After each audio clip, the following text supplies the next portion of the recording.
कि खुदावंद यीशु मसीह मुर्दों में से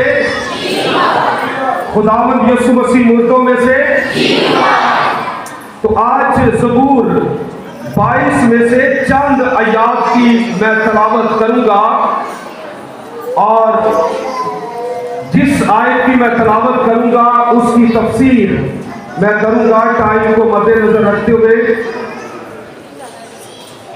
पहली आयत ज़बूर 22 लिखा है, ऐ मेरे खुदा तूने मुझे क्यों छोड़ दिया। पाकलाम का पढ़ा जाना सुना जाना हम सबों के लिए बाइस से बरकत हो। अजीज भाइयों और बहनों, ये उस वक्त ज़बूर कलमबंद किया गया है जिस वक्त अभी सलीब की सजा दरियाफ्त नहीं हुई थी या दस्तयाब नहीं थी। हजारों साल पहले हम देखते हैं किताब मुकद्दस के अंदर दाऊद इस बात को बयान करता है। ये दाऊद के अपने हालात थे, लेकिन पीछे खुदा का रूह दाऊद को जोर बख्श रहा था और ये प्रोफेसी लिख रहा था और कहता है कि ऐ मेरे खुदा तूने मुझे क्यों छोड़ दिया। और बाइबल मुकद्दस में अगर हम देखें और जो चौथा कलमा पाक कलाम के अंदर मौजूद है, यीशु ने सलीब के ऊपर कहा, एली एली लमा शफ़क़तनी, जिसका तर्जुमा है कि ऐ मेरे खुदा तूने मुझे क्यों छोड़ दिया। ये यीशु मसीह में प्रोफेसी पूरी होती हमें नजर आती है। ये हजारों साल पहले उस वक्त सलीब का वजूद या सलीब की सजा का दस्तूर नहीं था। रोहन कुद्स की कुदरत से रूह दाऊद को लिखवा रहा है और वो अपने हालात को देखकर बेसिकली पीछे रोहन कुद्स काम कर रहा था और मसीह ने सलीब पर आकर कहा, ऐ मेरे खुदा तूने मुझे क्यों छोड़ दिया। और मसीह की सलीब के ऊपर ये बशीर गोई, ये प्रोफेसी पूरी होती हुई हमें नजर आती है। और यीशु ने क्यों कहा, ऐ मेरे खुदा तूने मुझे क्यों छोड़ दिया। बेसिकली आदम और हवा को देखे, खुदा हर रोज उनके साथ आकर मुलाकात करता, उनके साथ आकर रहता, उनके साथ रफाकत रखता, उनके साथ गुफ्तगू करता। गुनाह आदम और हवा के जब अंदर आया तो बाइबल कहती है कि खुदा की हजूरी से आदम जुदा हो गया, क्योंकि गुनाह के अंदर आदम और हवा मुंतकिल हो चुके थे। और इसी तरह पूरी दुनिया का गुनाह जो था वो खुदावंद यीशु मसीह पर आ गया और आखिरी जुदाई थी। और यीशु ने कहा कि ऐ मेरे खुदा तूने मुझे क्यों छोड़ दिया। ये सबब था कि आखिरी तौर पर खुदा ने गुनाह को देखकर अपना मुंह मोड़ लिया, लेकिन उसके वो साथ ही था मसीह के।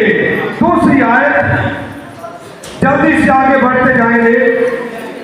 छठी आयत में लिखा है, पर मैं तो कीड़ा हूं, इंसान नहीं, आदमियों में अंगुष्ठ नमा हूं और लोगों में हकीर। यहां पर छठी आयत में हजारों साल पहले दाऊद कहता है, मैं तो कीड़ा हूं, इंसान नहीं। ये लफ्ज़ हमारी जुबान में कीड़ा इस्तेमाल हुआ है, अबरानी जुबान में ये मसीह की तरफ इशारा है। अबरानी जुबान में लफ्ज़ रीमा इस्तेमाल हुआ है और यहाँ पर जो लफ्ज़ कीड़े के लिए है तौलाद इस्तेमाल हुआ है। और तौलाद का मतलब है रेड, सुर्ख। यीशु के खून की सलीब की तरफ इशारा किया जाता है।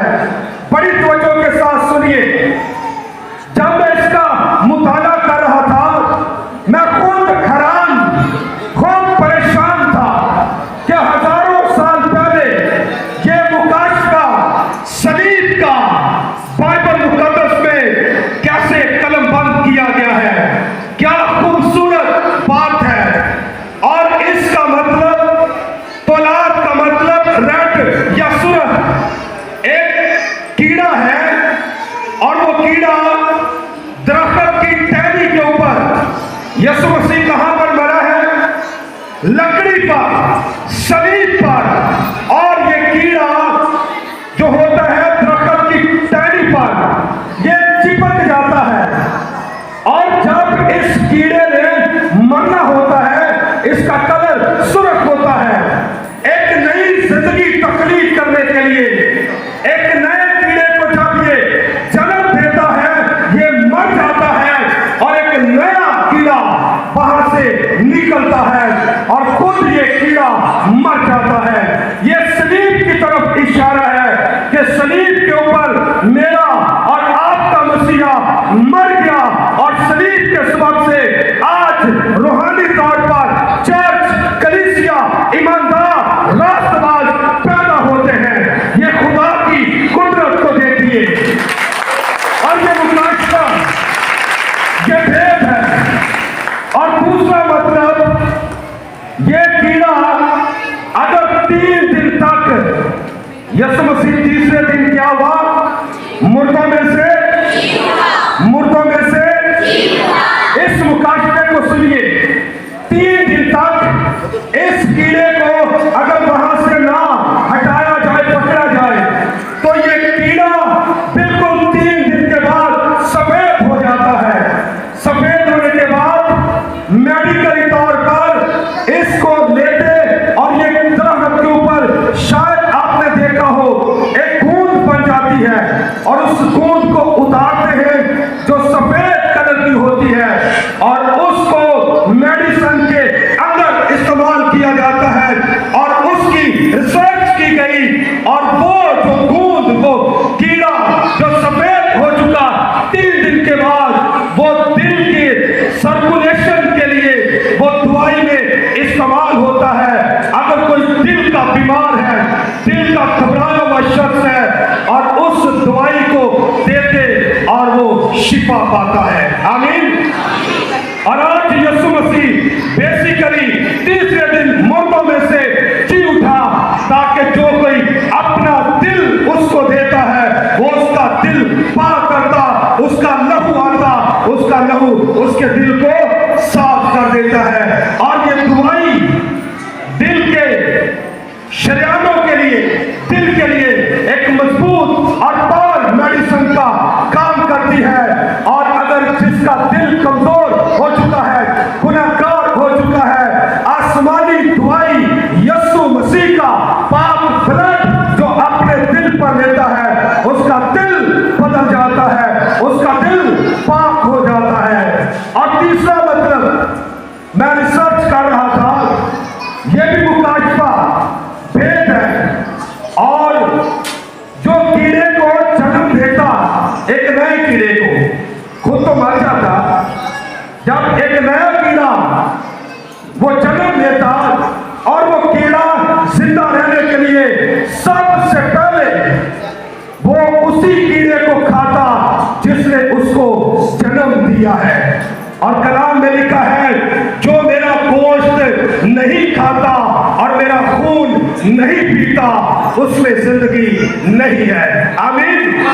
ये रूहानी बात है जो हम इशाए रुबानी लेते हैं, फसा हम मनाते हैं और रोटी तोड़ते हैं कि ये यीशु मसीह का बदन है, उसको खाते हैं तो हम में जिंदगी आती है और ये कीड़ा उसको खाकर जिंदा रहता है। और आज हम मसीह के अनोश करते हैं। यीशु ने कहा, जिंदगी की रोटी, जिंदगी की रोटी, और जो उस रोटी को नहीं खाता वो रूहानी तौर पर मर जाता है।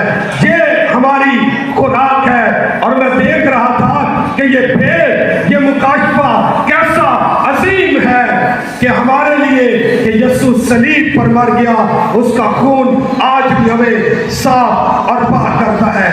आगे बढ़ेंगे और 12वीं आयत में लिखा है, बहुत से सांडों ने मुझे घेर लिया, भसन के जोरावर सांड मुझे घेरे हुए हैं। ये लफ्ज सांडों, शायद कोई जानता हो जो साइंस की रिसर्च रखता हो, ये बेसिकली सांड जो है, इसकी रिसर्च की गई तो ये कनानियों के जो देवता थे, कनानी लोग सांडों की मूर्तियों को बना बनाकर उसको सिजदा करते, और ये बदरूहों की तरफ इशारा है। और यहाँ पर लफ्ज इस्तेमाल किया गया है ज़बूर में, सांडों।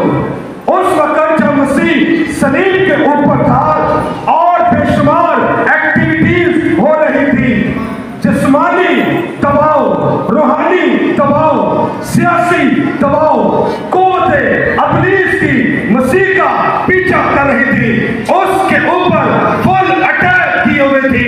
इसलिए हम देखते हैं दाऊद बयान करता है, बेसिकली वो मसीह की सलीब की तरफ इशारा था। और यीशु मसीह ने कहा, बहुत से सांडों ने मुझे घेर लिया। ये कुव्वतें उस वक्त मसीह की जिंदगी पर, सलीब पर अटैक कर रही थी, इसलिए ये वर्ड इस्तेमाल हुआ है।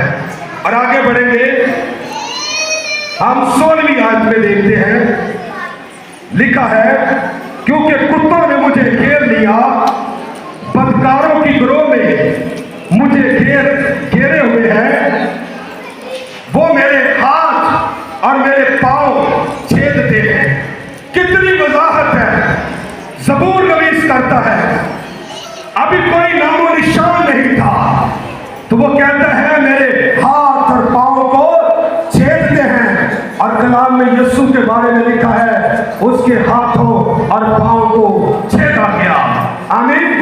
हजारों साल पहले रूह कुद्स इस बात को कलम बंद करवाता है।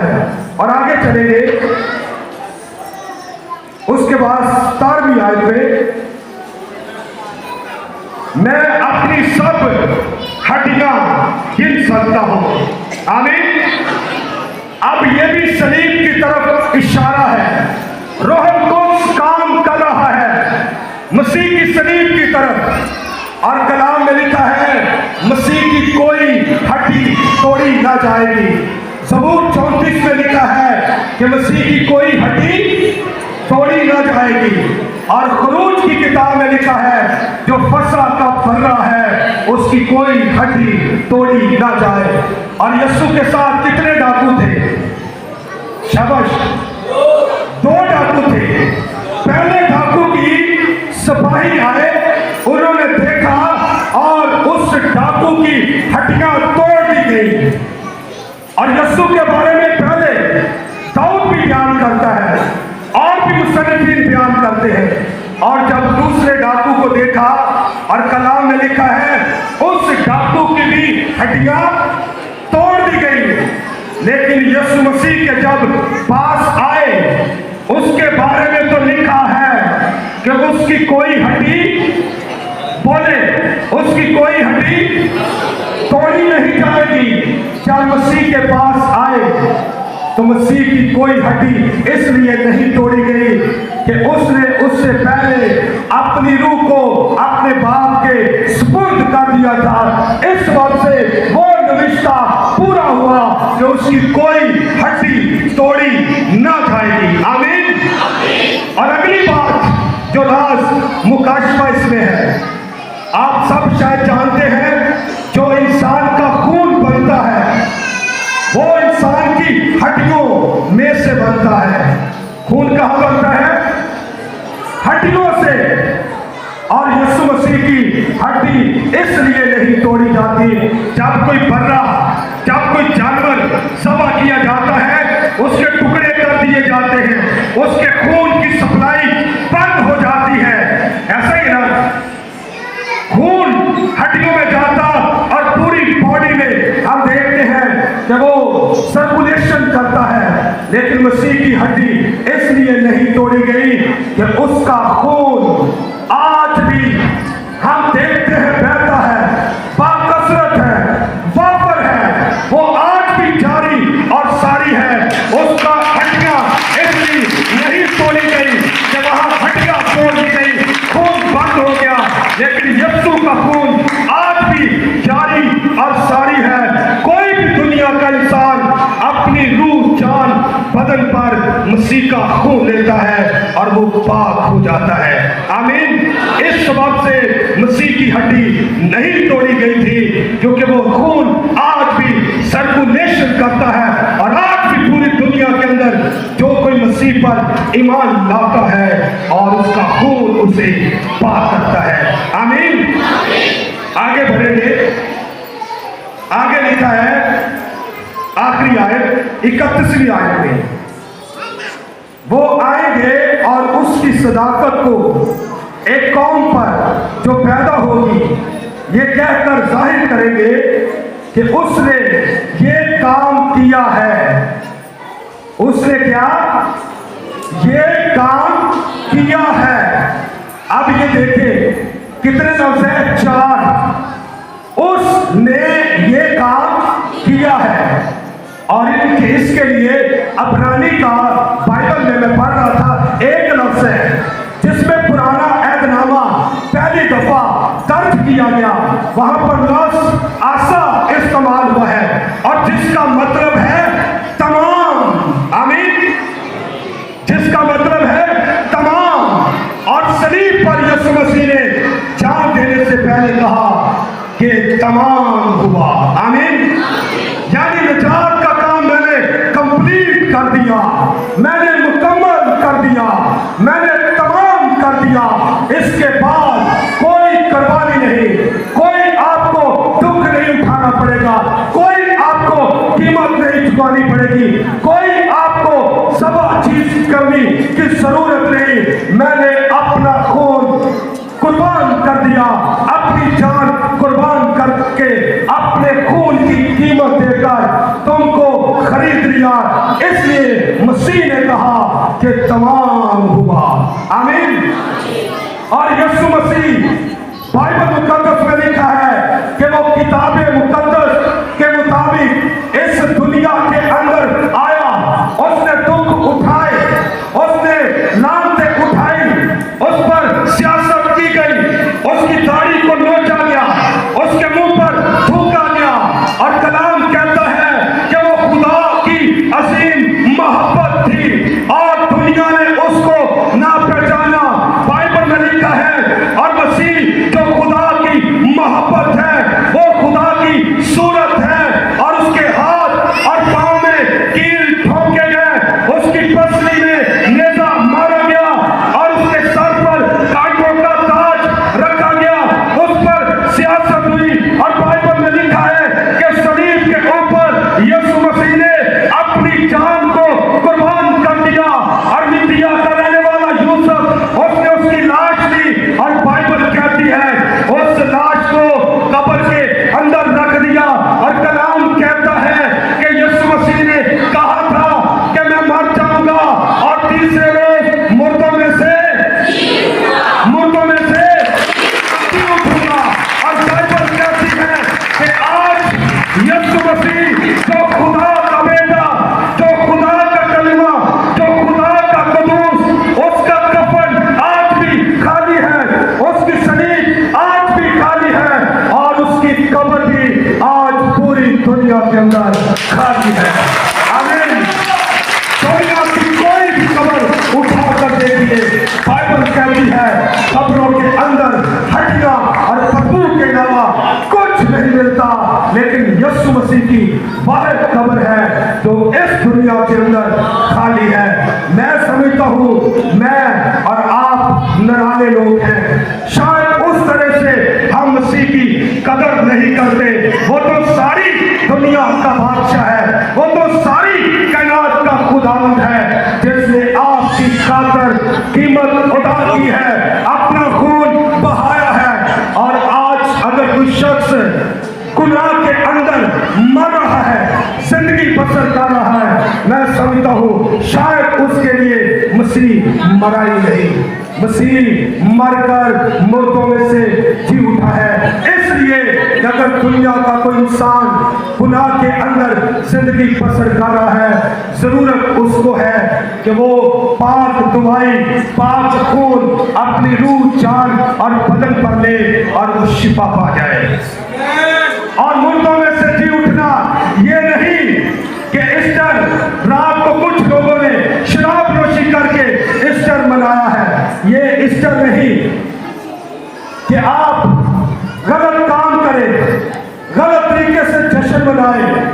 असल में ईस्टर उन लोगों का है जिन्होंने अपने जामे बड़े के खून से वॉश किए, बड़े के खून से धोए हुए।